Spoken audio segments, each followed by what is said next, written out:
लो भी पशु मंडी च मींह आ गया तो मींह भी बड़े जोरां दा की पुछदे जमा झागी कढ़ती रब ने। आ देखो पानी खड़ाता, पानी कहते सी पानी नहीं खड़दा, खड़ाता पानी पानी पानी करता टिब्बे ते पानी खड़ाता टिब्बे ते रेतले ते क्यों होए।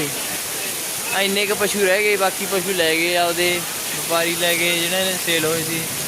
तो सा जिमींदारां दे भाई आ अपने पशु आ खड़े दो कट्टी झोटी ते गां या अपने पिंडां दे आसे पासे घरां दे कुछ पिंडां दे। आ देखो मींह, देखो तुसीं मींह चेक करो पूरा जमा जोरां ते है काम।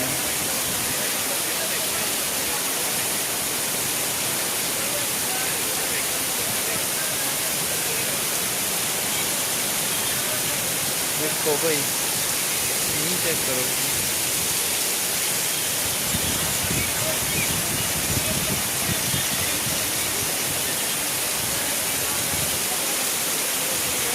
क्यों भाई